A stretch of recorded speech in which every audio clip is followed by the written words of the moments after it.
Doesn't she just blend in very well with the students? Yes, you look like a student. Of course I do. Tell me that. I almost got invited to the prom. No, I wouldn't. I was going to be one of the right Liam Harper's date, but it didn't work out. So That's okay. For the best. Madame almost had a prom proposal. Yeah. A promposal. Wow, how special that would be. That would be fun. Kathleen, let me introduce you and we can get started. I'll start out by giving you kind of the big picture of this. We started this, we realized that we have some graduates from Woodstock that are doing some really amazing things.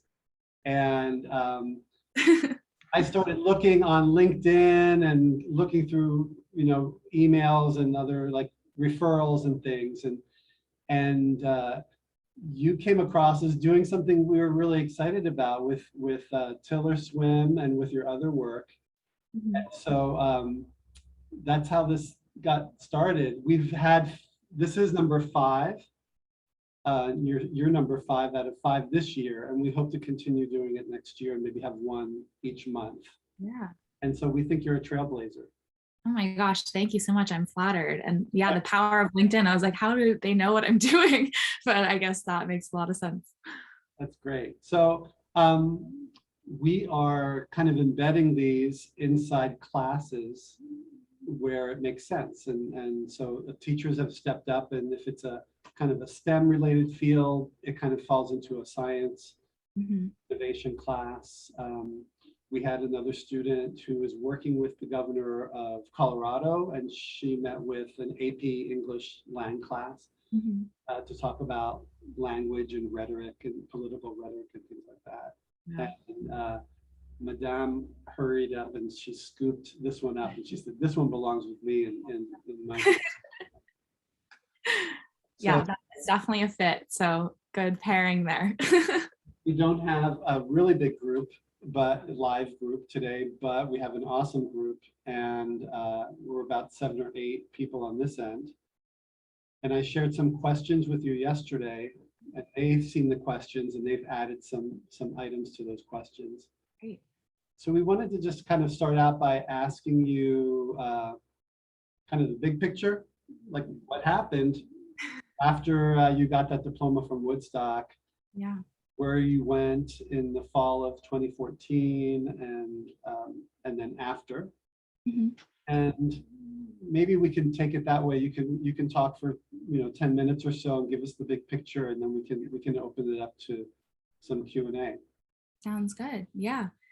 Well, I graduated from Babson in 2014, so that's aging me, and it's putting me about 10 years older than you guys, which is kind of interesting. But I had Madame for I think 5 out of the 6 years I was at Woodstock, because I went to middle school at Woodstock as well. So this is a very fitting group to be a part of.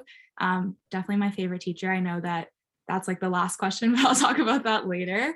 And after I graduated, I went to Babson College and I studied business administration. So that was the kind of overarching degree name.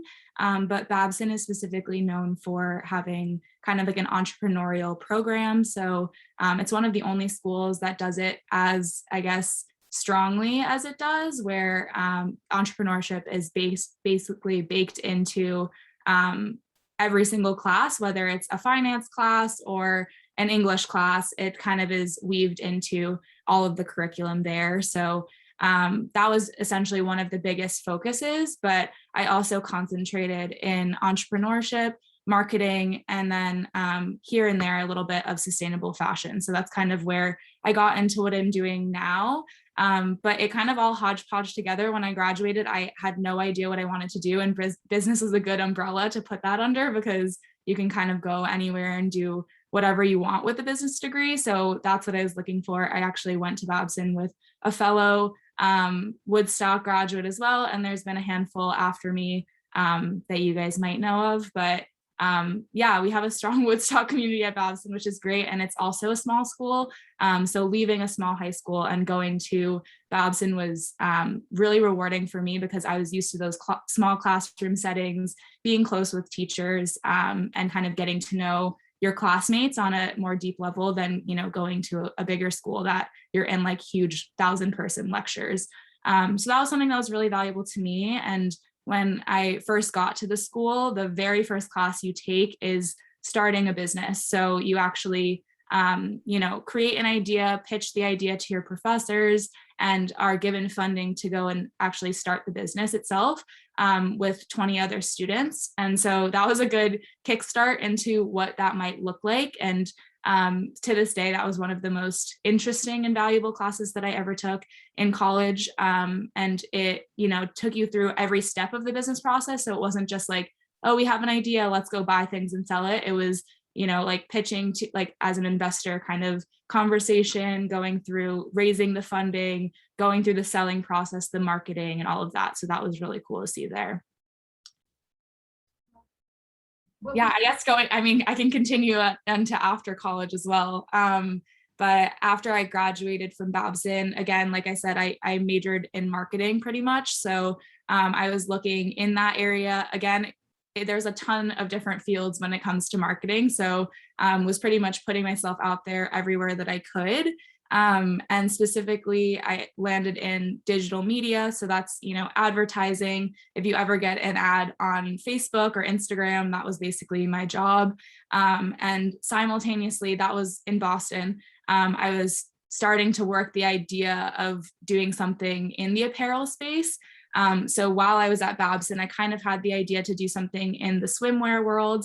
Before I moved to Vermont, I lived in Connecticut growing up. So was kind of near the ocean by the water, and swimwear was just really tangential to my life. I also was a competitive swimmer growing up.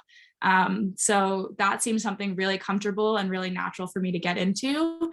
But as I was kind of discovering, you know, the woes, I guess, of the fashion industry, I put it on the back burner for a while just because I didn't want to be another company that was just adding, you know, waste and pollution and harmful activity into the space. So that was probably my junior year of college, put it on the back burner for a while, kind of had it in the back of my mind, and then kind of like continued researching throughout those couple of years until I graduated and found who I now work with as my manufacturer to help create sustainable swimwear. So we use recycled materials and ethical manufacturing practices. And basically, like, along the way, are just trying to figure out the best way to deliver product to people. And from there, I went into sampling.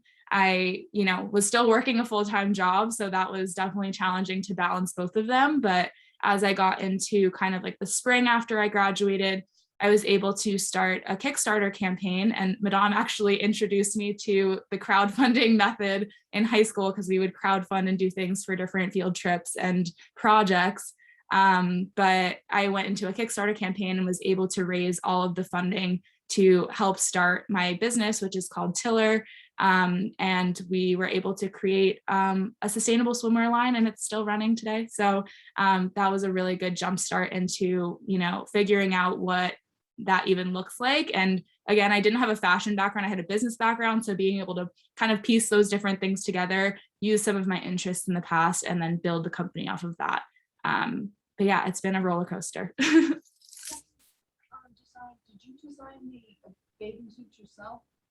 Yeah, so I designed all the swimsuits myself and was able to kind of pair with a manufacturing facility that specializes in swimsuits and could tell me, like, yes, this will work, or no, that's definitely not going to work in terms of like actual structure and design, because I did not have the background in that, but I did have the vision of what I wanted everything to look like. So was able to put that to paper, and then they kind of made it a reality, which was great.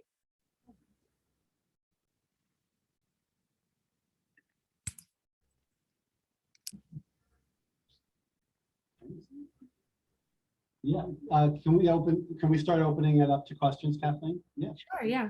Sure. Yeah, Elon?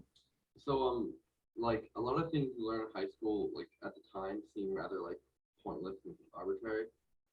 What skills did you take from high school that really helped you with a small business? Yeah. Yeah, and I agree with that. I was, you know, I was good in school, but I always had that lingering in the back of my mind as well. But I think like one of the biggest things, and honestly, Madame, I'm going to call you out this whole time because she was like one of the most pivotal teachers I had in high school. But with Madame's class, we actually, with the starting exchange program, we were like one of the first, if not the first class to do the exchange program. And when we were in France for that week and a half or whatever it was, we were selling honey in Saint-Gaudens, and like then when the kids came here, we were selling maple syrup in France. And then when we had the kids come here, they were selling French honey to these different markets that we were part of. So that was like one of the first experiences I had of buying, selling, like figuring out that there's a global market for things, that, there are people that are in specific places that don't get the same goods that you do. So in terms of like actual, like tangible skills, that was one of the first things. But kind of going off of that, the other thing that Madame kind of set me up with was I did a semester in France when I was in her class as well. And while, obviously I was learning French and being part of the culture and everything, but the independence aspect of that was one of the biggest takeaways of my high school experience, being, in a different country where you barely speak the language, living with a new family and kind of figuring out this whole system was, helpful for me to be able to find my voice and find the confidence in myself to be able to do something as big as that. So I feel like those are the through lines. But in terms of like regular curriculum and things like that, it's like more the discipline and kind of being able to, take away from the structure of classes and take away from, being able to, have homework and things like that, which seem like ridiculous in the moment. And you're like, why am I doing all this stuff? But it's teaching you to be accountable and to kind of make sure that you are taking and steering your own life, if that makes sense. So I know a lot of it seems not like the best right now, but it definitely pays off in the long run. Good question and good answers, really. Yeah. No, really, especially for trying to figure out where it all fits in when you're in high school. It doesn't seem to congeal. It seems to be, everything seems to be in a vacuum. It's really hard for students to see that somewhere along the line you're going to see how it's interconnected. Yeah. It doesn't become apparent, I don't think, until later, like you said. Right. Yeah. And I think, going off of that, again, in high school, it feels one-off and it feels like each class is its own segment. But, a lot of that structure and what you're learning is building the basis for your college experience too. And, being able to kind of like take everything you've learned from high school, it sets you up to be successful in college. I don't think that that's explained as much either, because you kind of are like thinking that high school is how you get into college and then it's a whole different thing. But it's still test taking, it's still, listening in classes, but it's a lot less, I guess, hand holding in terms of like no one's checking in on you, or if you're not doing well in a class, no one's like coming up to you and trying to help. So being able to learn those experiences when you're younger and taking that into college and being able to like steer your own path and, make sure that you're doing everything right for yourself, because it only will pay off for yourself in the long run. Kathleen, at Babson, what are some other shifts that took place for you?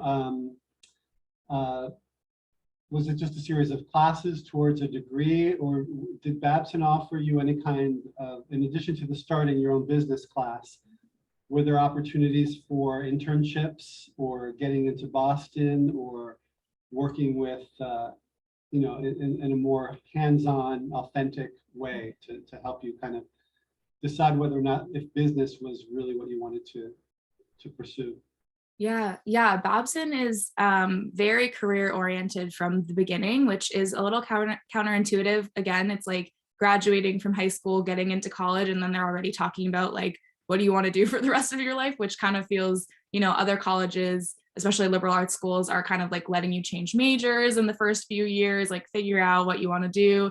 But Babson from the beginning is like, let's figure out exactly what you want to do. And with that, they have a really strong career development program. So kind of like career counseling and that sort of thing. So it's very, very much encouraged to get internships while you're, whether you're going into your sophomore or going into your junior year, starting that young. And I know a lot of people wait till, maybe their senior year to get their first internship, or just when they're like kind of heading into deciding and interviewing for jobs. But Babson definitely encourages to start early, even if it's, an unpaid remote internship that you're kind of doing part-time. And because of that, that was a lot of what made me feel like I could go off on my own and do it, because a lot of the companies that I interned for were startups or early stage companies where, I was either working for a female founder or someone who kind of like didn't seem that much older than me and felt like it could be, a fit for me lifestyle wise.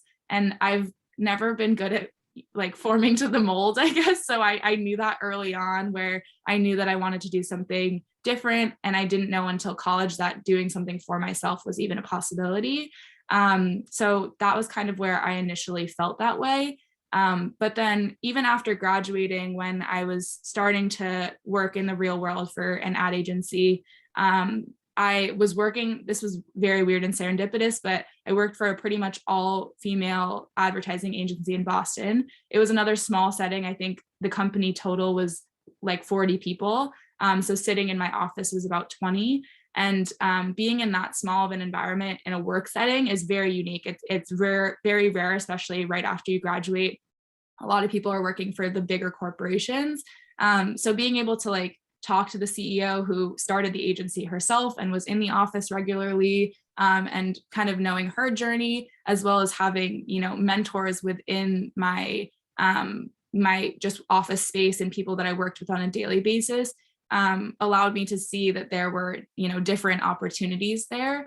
And kind of another side tangent, but the work that I was doing, I realized that it was something that I had the opportunity to do by myself as well.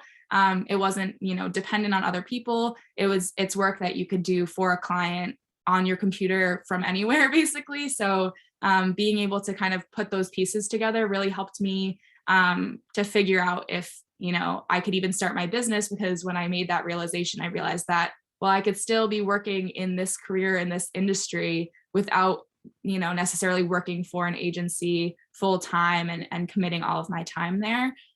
So fast forward to this past summer, I left my corporate job completely, and now I work for myself full time. So half the time I'm doing paid media for my own clients, and then the other half of the time I'm working on Tiller. So long story short, it kind of was like a building effect. So yeah, it wasn't just like one class or one person that made me feel that way. It happened definitely over time. So.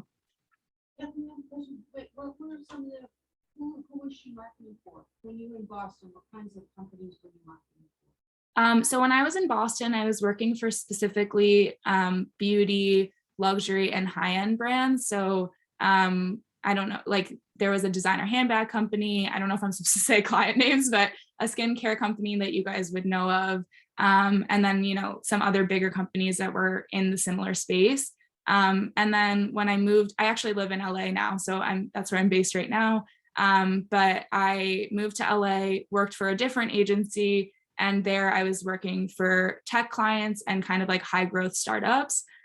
So again, that was, another byline of me being a founder and working for startup owners, and kind of like in the tech space similarly was, fast paced and interesting as well.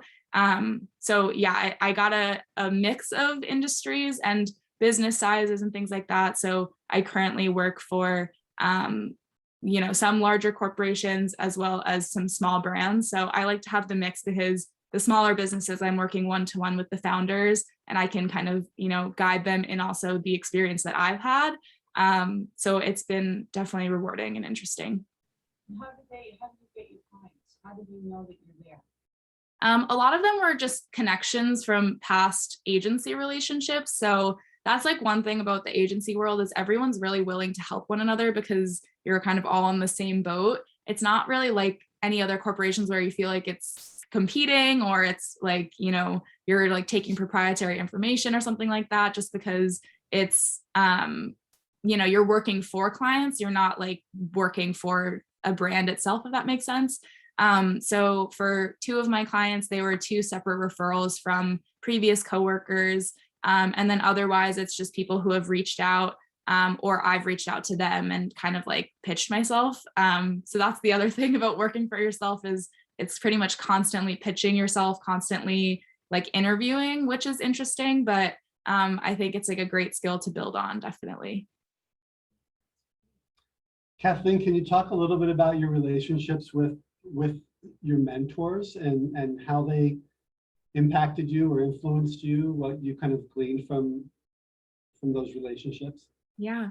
Yeah, I mean, mentorship is such an important topic that I don't think we hear about as much. I think you hear about networking or like finding people in the space or things like that. But to have people that have kind of like been in your shoes or, want to help in any way that they can is really special. So I would say that, starting off in college, I don't know that I had one specific mentor, but I was part of a team at Babson. I ski raced for Babson. So that was sort of like my first group mentorship where you were, looking to captains and to other fellow teammates and things like that to see what they're doing and like the guiding force behind where they were going to take their careers and their lives after college.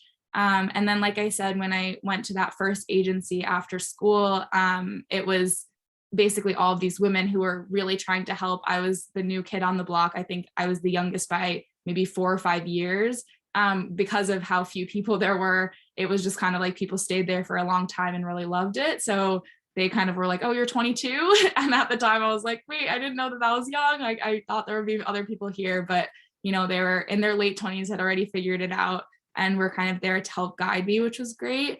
And then I think the biggest one-to-one mentor I first had was a coworker from the agency that I worked at when I first moved to LA. And I'm still in contact with her. It kind of was like a mutual thing because obviously at the time we were working for the same company, but we both knew we wanted to kind of like go off on our own. So, being able to hear, and she was older as well. So being able to hear her experience and like the whys of why she wanted to go work for herself and same for me was really kind of reassuring in a way, because it made me feel like I wasn't just like trying to break out of the mold and everyone else was like staying there. So that is something that, we discussed very specific goals and timelines and kept each other accountable in terms of like, okay, we're talking about doing this, but let's actually go and do it. So she was a huge help in actually like getting me to where I am, because she ended up leaving the company before I did. Did like the whole setting up her own agency thing before I did. So it was kind of her being like, wait, don't make this mistake that I did, and following kind of in her footsteps a little bit there. And then in terms of Tiller, that's, I guess, for the marketing side of things. But in terms of Tiller, a lot of it has been, again, networking and finding people. But I think networking is like a scary word because people think it's like you standing in a conference room and you're like shaking people's hands and like handing people business cards. I haven't found that to be my experience, especially with the digital world and with LinkedIn, and even Instagram, like seeing people on Instagram or TikTok, like one of my closest like business friends I found on TikTok. So being able to like see someone that is doing something that you want to do or feeling similar in the space or something like that, and going out of your way to reach out and find those people is mentorship in a way too, I guess, not in a typical like linear sense, but having like peer mentors is really helpful because you're in the same place at the same time and able to kind of talk through things together. So it's definitely a blend, but I've been more recently, especially with everything opening up, doing a lot of networking events with, people who are founders of huge companies that you guys all know of and connecting with them, which is so interesting because you're like, oh, they're just people too, but they want to help and they have the resources to do so, all the way down to people who are my age, just starting out, like trying to figure out what they're doing. But again, it's kind of like hearing those shared experiences and being able to take away from that.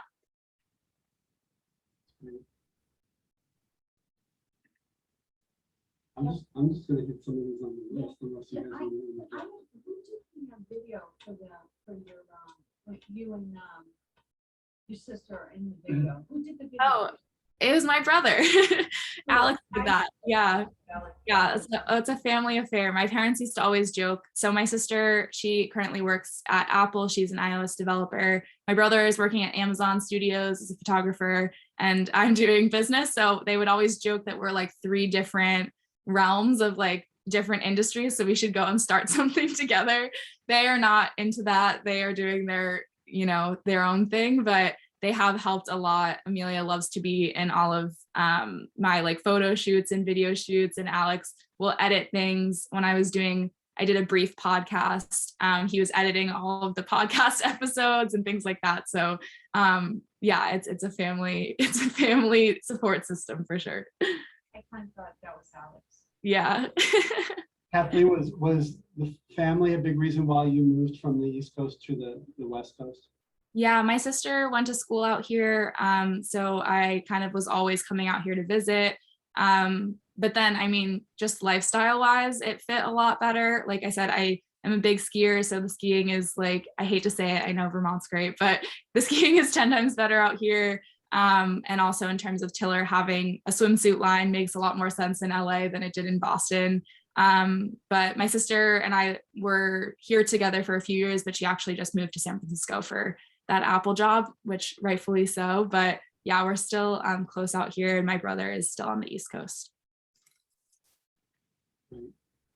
That's fun. I wanted to shift gears to Tiller a little bit. And one of the questions that I sent you had to do with fast fashion, and you referenced it earlier. Yeah. The idea of trying to be sustainable and do the right thing, in quotes, but also providing a good product. How do you balance that, and what are some of the decisions you need to make, and some of the issues that you run into when you moving forward with this? Yeah, I mean, and like I said, that was like one of the first things on my mind. And when you go to start the company, the first things you think about are the physical product and how those are being made. So right off the bat, it kind of was like a pledge to myself and to the business that everything we would do is sustainable in terms of how everything is made, the materials going into it, and all of that.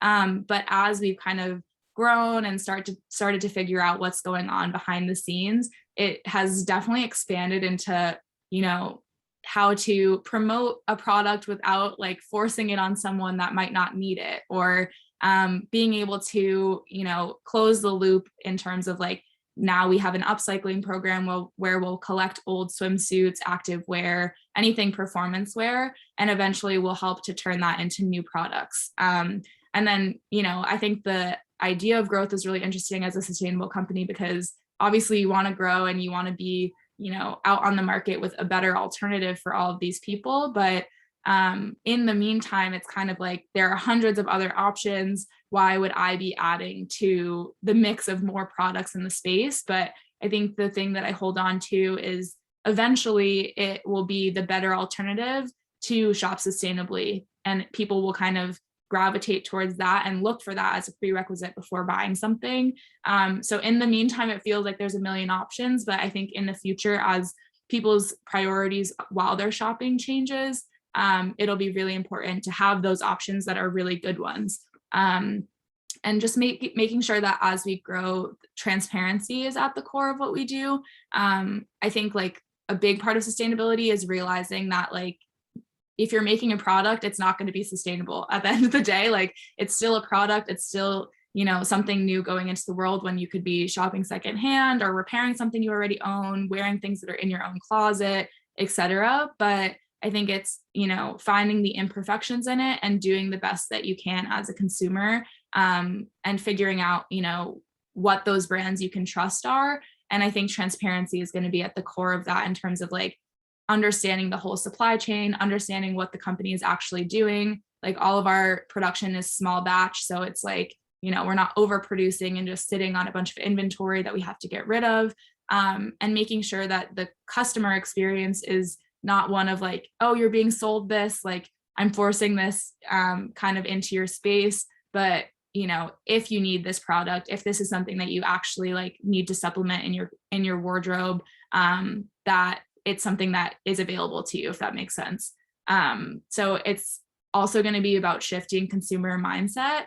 And what I always say is, even if you're not going to be present to actually purchase something from us, having the option to, but also being there to get the education and to hear the background of what we're doing and why, could help, shift people's mindsets in terms of how they shop in the future, even if it's not from us. So Kathleen, where do they make the suits? So everything has been produced in Bali so far, except for one collection we made in LA here. So that was really exciting to see everything kind of domestically put together. But you know, with some of the COVID issues and especially regulations here, we had a lot of long tail production issues with working here. So we went back to Bali, experiencing the same issues there, kind of like residual COVID regulations, guidelines, and like really slow supply chain issues. So hopefully right now we're working to bring back all of the production to LA just so we can have more oversight into it. I actually met with someone yesterday to be helping out with that. And kind of the idea eventually would be to have everything domestically and like fingers crossed eventually starting our own facility that is kind of like sustainably run and based here, obviously. But yeah, as of right now, just figuring it out still because the world is really slow right now. So it's funny because I think it's your class. I think it was your class that figured out that you can take a part of a container ship, is a container, and split the container. Was it your class that figured this out? I don't know. In your class, one of the classes did, where we found out that you don't have to, like, there could be 2 or 3 companies that would share containers. Oh yeah. Yeah. Yeah. Yeah. And like the shipping aspect is, yeah, definitely interesting. But I mean, even hearing about companies like buying their own ships now and like, you know, having their own, like owning their whole supply chain is just crazy because, you know, traditionally it's the shipping companies that own all and operate all of these things, but it's kind of hard to like trust the timelines and everything now. So yeah, it's definitely interesting. So there's trade-offs, right? There's probably a lot of trade-offs with manufacturing in the United States versus Bali. What are some of the good trade-offs and what are some of the bad trade-offs there? Yeah. My Bali facility is so good at what they do and they handle the process from start to finish. So that is definitely one of the positives, as well as sustainability is kind of ingrained in their whole mission as well. So it really pairs hand in hand with what we are trying to accomplish. So for example, you know, they were kind of what introduced me to like proving that they have ethical working standards and things like that, which, you know, I didn't know to request that from previous, you know, people that I was speaking to. And then they also are kind of the center of a lot of those trash collection programs that or like ocean cleanups and things like that, that will kind of feed into the actual material that we use for our products. So a lot of that is educating their employees of the process from, you know, scooping up a fishing net from the ocean, sending it off to the recycling facility that will break it down and turn it into new thread, which I don't think a lot of manufacturing facilities will kind of like take the employees through that process of like being able to have them understand in terms of career development that this is the process and this is what makes them unique. So that is one thing that has really stood out to me. And it just in terms of communication, they're just really organized and on top of it. And I can't say the same for when I was working in the US. But obviously the downsides of that are the fact that I can't just jump on a plane every week to Bali and check out the facility and oversee what's going on out there. And obviously the time difference, they are 12 hours ahead. So actually 18 hours ahead from here. So making sure that I can communicate with them effectively is something that is definitely a roadblock, since a lot of it happens over email versus like phone calls or real time. And, you know, accounting for the fact that if I send an email one day, I'm not going to hear back until the next day for timelines and making decisions and things like that. Conversely, obviously in LA, everything was right here. And when things were going slow, I was just like, okay, I'm going to show up at the factory today, and was, you know, would drive down and show up at the factory, which is great to be able to have that oversight. I knew everyone individually in terms of like the people that we were working with. And I spoke to them every single day kind of thing, where they're on the same time zone as me, same working hours and all of that. And then the downsides with that, again, like I said before, the lack of organization was really tough. And also I was managing every portion of the process. So like, for example, I had to find a designer, and then I found the pattern maker, and then I found the cutter, and then I found the sewer, and then you know what I mean? So it was like, making all of those people talk to each other is definitely a lot of work. And a lot of, there weren't as many through lines as the other factory where they handle everything together. So yeah, it's all a give and a take, but I'm learning and figuring out what works best for me. And I think in the long run, having everything in LA is going to work best. But in the meantime, it has to be, thinking about the next collection, being able to actually sell things and have product in hand. So that balance is definitely interesting to find. That's crazy. Did you pick Bali because it would be a nice place to go? No, I actually haven't been yet. My boyfriend also has a startup, so we are very much on the same path there, but he actually is doing a lot of business in Southeast Asia. So I now am kind of making a joke of like, why am I switching to LA? Because we finally can be going to Bali to see the factory and everything. But yeah, it would not be a bad place to vacation and then go also see what's going on there. Great. What about the other company? What about your marketing company? I mean, everything for that is basically, myself and remote. So it's pretty much doing what I was doing for agencies, but doing it for myself now. That is definitely more a means to keeping everything afloat versus trying to grow that, if that makes sense. The focus on growth is definitely on Tiller, but this is a really, strong opportunity for me to be able to consult and do some of that work to continue while we're figuring out if I can do Tiller full time. And that's kind of a next step in terms of figuring out actual investment and funding and kind of the growth trajectory there. But and what's your workday like?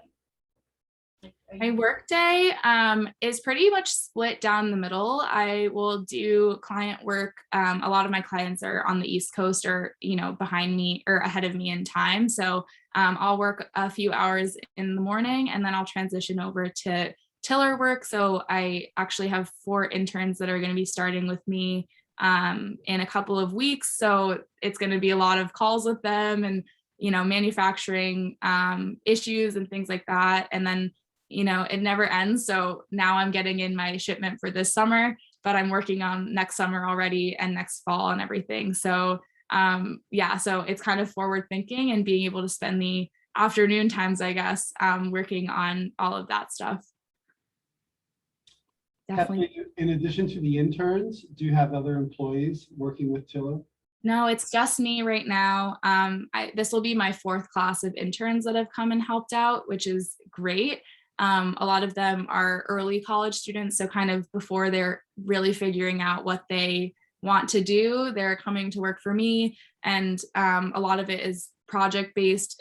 They're completely remote positions, unless, this summer I have 2 people that live in LA, so there will be some in-person activations as well. But yeah, I'm a solo ship right now until we can raise some funding so I can hire a team. So that's definitely one of the next growth goals.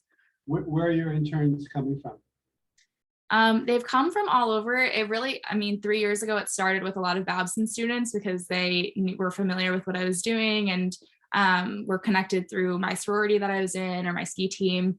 But now they're kind of coming from all over. So I have 1 intern that goes to Cal Poly, 1 that goes to USC, and then a couple from the East Coast. I think 1 goes to University of Michigan. And yeah, kind of just from everywhere. But I've also had people who are full-time employees that are my age or older that have been like, I want a career shift. I want to help out in any way that I can. And being able to come and get experience in the space after being in their industries for a few years now. So it's been a mixed bag, but this summer it's all college students. How do they find out about you? Mostly through LinkedIn or Instagram. I'll post kind of, a job seeking post on LinkedIn and people will message me, or a story on Instagram and people will find me that way. But a lot of it's referral of like a friend of a friend of a friend saw this thing and sent it to their group chat. And then the group chat, someone decided that they wanted to reach out. but yeah, it's all been remote, virtual, word of mouth so far. Hey, Kathleen, Ralph, did he help you with the import export? He I told one of my students right here wants to be a lawyer, and I said, oh get a hold of Ralph. yeah, Does he still do import export? This is he really- does. He's still working. I don't know if he'll retire anytime soon. He keeps saying that he will, but who knows? And yeah, he still is doing import export. He has not helped me with that because it's, you know, pretty much just the shipping company handles it, which is nice. But if I ever have an issue, I know who to go to. Are they still here? Oh, are they No, they moved back to Connecticut a few years ago, I guess, like when we were juniors in college or sophomores in college. So they have been there. We actually don't have a house in Vermont anymore. So we are full Connecticut residents, which is interesting. But So if I get a hold of your father for my student, 100%, he loves that. He will talk to anyone. I know he does. Any questions from you? Any background? Do you have to be super artistic to do marketing? No, honestly, that was one of the biggest wake-up calls when I was looking for jobs. Is I think people think marketing is like the person creating the commercial or doing the graphic design or whatever that looks like. And there definitely are those people, but those people are coming from art school. So when I was going into it, a lot of the marketing that I'm doing is very data centric and analytics centric, which I find interesting, but I think that's something that a lot of creative people kind of need to figure out. So I definitely work with the creative teams to help in terms of like, I help with like YouTube video vision or like specific ad specs and things like that. But I am not the person that's like making, you know, doing the photo shoots and the video shoots and all of that. It's definitely more of like the execution part and consulting with those people. But yeah, I think you hear marketing and think it's like super artsy and that you need to have the art background, but it's a lot of numbers, which is interesting. It's interesting because they're doing that project again, and they have to figure out how to market. So who to market, who's your best, you know, who should you target the most? Yeah. That's what you like to do. Yes. Yeah, that's what I do. A lot of it is audience building and kind of like pairing brands with like who maybe they might not think of in terms of their interests or their demographics, where they live, what they kind of do on the weekends, that sort of stuff. And then being able to analyze like what creatives work and don't work. And then that's where the creative part comes in, of being able to tell the creative team like this didn't work and this is why, because of what we saw in the numbers. But yeah, it's a lot of the background is building it up and figuring out your target markets and all of the different like persona making. So I guess it is creative in a way, but just not in the traditional sense that you would think of. You kind of answered my question, but I wanted you to kind of explain a little bit more what data analytics are for marketing and how it works and where does that data come from? Yeah. So I specifically work with Google ads and Facebook ads the most. I mean, like TikTok is relatively new, but for ads, I mean, but kind of like touching onto that. And I've also worked with like print, so like magazines, billboards, things like that as well. But have definitely steered myself more to the digital side just because it makes the most sense to me. Like we grew up in the digital age. So that's what works for me as a consumer. But a lot of it is obviously you're running these creatives and behind the scenes. So whether it's in the Facebook platform or the Google platform, you're able to see how many clicks an ad got or how many views a video got, and the rate of like how much that costs per view, how much that costs per click, all of that stuff. So there are definitely different ways of analyzing and figuring out in terms of like what the client's goal is. So if like they want as many eyeballs, as many views as possible on a video, then that's one specific goal. Or if they want as many people buying a specific product as possible, it totally varies. But being able to know what those different, I guess, goals are, and then being able to give insights based off of that is what we work on. So in the platforms, you'll see all of those numbers, and it's just kind of learning how to read them. I took a few marketing and digital marketing specific classes at Babson. So that was kind of the entry into what that looked like, but you really don't know until you're working in the fields. And I feel like that's for any industry. There's only so much a classroom can teach you. Again, it's more about the mindset and kind of like the being able to take that and apply it to a job. And then when you get there, they'll teach you like actually the programs you're working in, the different like softwares, and the actual numbers that you're looking at and why you're looking at them that way. So when you say Facebook ads, that includes Instagram. Yep, Facebook and Can you kind of explain, like in simple terms, what's happening when I'm scrolling? Yeah. And I get distracted and I spend time with an ad. And Yeah. and that ad get into my stream. Yeah.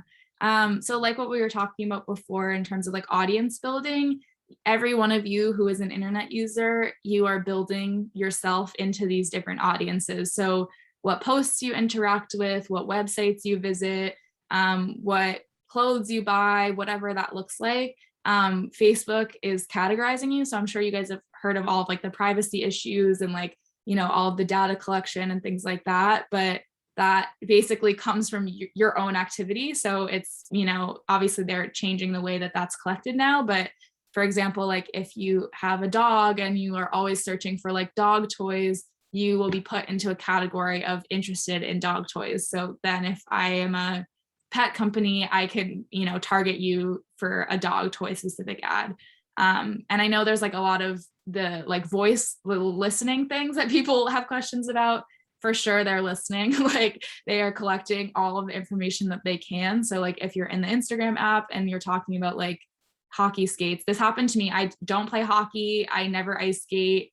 I know Madame's family is very hockey oriented, but like I basically said like, oh, I should get some hockey skates or something like that. And for weeks I was served hockey skate ads. So they're definitely like collecting every piece of information that they can. But from my end of it, it's taking what I was saying before, figuring out what, you know, the product is that is being marketed, seeing if you're a fit for whatever, you know, the sale is supposed to be, and literally punching in what that information is on the ad side of things. And then it hopefully, depending on the budgets and everything, will make it to you and hopefully will distract you to go and buy something. I literally heard you say that. Yeah. Oh my gosh, kids, put down your stuff. Are you serious? Oh my gosh. It's crazy. Oh Yeah. my gosh, that's crazy, Kathleen. Yeah. Crazy. You have to sit down and do your own data, don't Yeah. you? Yeah. Yeah. Don't give any of my information out, Kathleen. I won't. I promise. Oh, Kathleen, we're coming in for a landing here towards the end of class, and I had a couple more questions, but I just want to open it up for students if you guys have any questions here before we finish up. if there's no questions, Kathleen, it's just because you did such a great job on the lab. And I'm only giving you that compliment because it's the one thing I think you learn when you're in high school. You don't know how to elaborate because you just assume everybody knows what you're talking about. But Yeah. you're a perfect example of the fact that nobody knows what everybody's talking about until you actually articulate what you're saying. And I noticed how many times, Kathleen, you said, for example. And this was just that alone is a great example that you have given to my students on the power of articulating by giving examples. So once again, thank you. All right. Oh, thanks. Glad I could be helpful. I'll be awfully helpful in every way. One of my questions is again back to Tiller. It sounds like that's where ultimately that's the company you want to grow the most. Yeah. Do people still create business plans, and do you have a business plan, like a 5-year plan or a 10-year plan? What's it look like in your plan for Tiller down the road 5 or 10 years? How would you want this to go? Yeah, I think in a traditional sense, I haven't made a business plan since the beginning, like, you know, writing down our targets and like all of that, but definitely ongoing have those goals and everything mapped out. So in the immediate sense for like, I guess 5 years, if we want to call it that, first of all, we will be expanding into other product lines. So as of right now, we're going to be launching into sustainable activewear. So that's brand new as of, well, it's going to be the end of June at this point, that we'll be launching that. But we actually ran a second Kickstarter this past December to help fund that, which was great and went well. We raised the full funding. So that was awesome. And then beyond that, the goal eventually will be to basically be a go-to performance wear sustainability company. So the next expansion will be to like ski apparel, so like base layers and outerwear and things like that. Kind of doing loungewear, so like sweats and kind of like just everything that everyone wears currently, but more sustainable options for that. And even eventually down the line, just doing staples, basic, and like kind of a capsule collection for sustainable and well-made pieces that, you know, you can buy once and you won't have to shop again for the rest of your life kind of thing. But it'll eventually be kind of like that whole holistic view.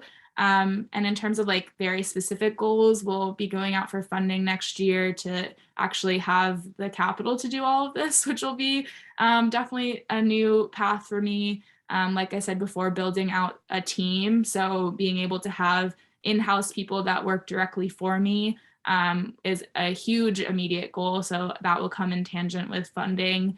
And yeah, eventually having a couple storefronts, but keeping everything pretty much direct online will be exciting. But having like some flagship stores where people can shop in person and have that kind of like in-person experience will be the ultimate goal. So maybe in a little past 5 years. And then way down the line in 10 years, like I was saying, would love to start my own manufacturing facility that is fully sustainable, run by clean energy with ethical manufacturing based in LA. So eventually that will obviously help run what Tiller is doing, but hopefully being able to work with other small businesses and founders as well, because I know that's a resource that I definitely need. So being able to create that for other founders in the space will be really awesome, but that's way down the line and not even planned out yet. So. Sounds really great. So you'd have to pitch it to investors, so to speak. Yep. Yeah. And that is definitely the most nerve-wracking thing, is finding those people. And kind of, you know, everyone says that you're going to get 100 no's. I know that's the Lady Gaga thing, but like 100 no's and then one person says yes, but it's actually really true, where you talk to so many people, it's not their space, they're not interested in it. And then, you know, one person will kind of like be that person for you. So yeah, that'll be the next stage of mentorship, is someone putting money into the business. Kathleen, is there a company out there now that you just think checks all the boxes and you'd love to emulate? Unfortunately, there's not one company that checks all the boxes, which is kind of why I want to do what I'm doing. But definitely some examples that I look towards are like the Everlanes, Outdoor Voices, Girlfriend Collective. For swimwear companies, it's, you know, like Vitamin A Swim and all of these other sustainable companies, Reformation, etc. But yeah, there's not one specific brand that I'm like, I want to follow in these exact footsteps. So I think that, you know, helps me in terms of making a point of why Tiller is gonna be helpful for people. And my final question is just wrapping things up. What advice do you have for these students, as they are a lot of seniors in this room? Oh, wow. And a few juniors. But as they wrap up their high school career and they start looking at life beyond Woodstock? Yeah. I think the biggest piece of advice that I've been given, and I also like to say, is whatever you end up doing, make sure you really, really love it and take some time to figure out what it is that you love, because no one will tell you that your job ends up being your whole entire day for the rest of your life. So being able to love what you do and kind of feel fulfilled by that is something that I'm seeking, and that I think a lot of people are, but you have plenty of time to figure that out. But take those college years to actually understand yourself and what that will look like for you. Definitely. Really good advice. And also, Kathleen, wouldn't you also agree, because of your Babson experience, it's really important to understand how to advocate for yourself, even in college, because sometimes I hear that students go to college and think that it's like being in high school and you have to listen to what the dean says and whatnot, but forgetting that you're really at the helm, right? Yeah, and that was one of the biggest wake up calls that I had in college is, yeah, like I said before, no one is handing you anything. Like professors don't care if you do bad in their class. They're not coming up to you and telling you you're doing bad in the class or telling you to do your homework or whatever. Everything is on you. So understanding what you want and what you want to get out of your experience is super important.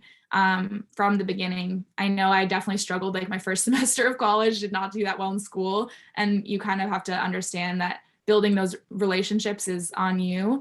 But yes, 100% that you kind of have to be an advocate, speak up for yourself. If you want that internship or you want a specific career path, you have to go get it. No one's going to tell you that it's time to go get an internship, maybe your friends, but yeah, no one's on the same path. So you have to build it for yourself, definitely. That's great. Kathleen, I miss you. I miss you. Oh my gosh, it's giving me flashbacks. It's so crazy. Your dad doing his whole job on his phone in Logan Airport. Oh my God. Yeah, yeah, literally. And now it's everyone doing that. So Tell everybody I said hi. I will. Kathleen, thanks so much for spending this hour with us. You guys. And thanks also. Maybe we'll drop Amelia and Alex a line too. And as we set up our schedule for next year, it'd be great to hear from you as well. Yeah, Amelia would love that. She is the definition of traditional success. So definitely would love to share her experience with you guys. Perfect. Hey, thanks again. And it's only 9 o'clock on the West Coast. So Starting today. starting. Go eat your breakfast. I know. Got to start up. Okay. All right. Guys. Thanks so much. Bye.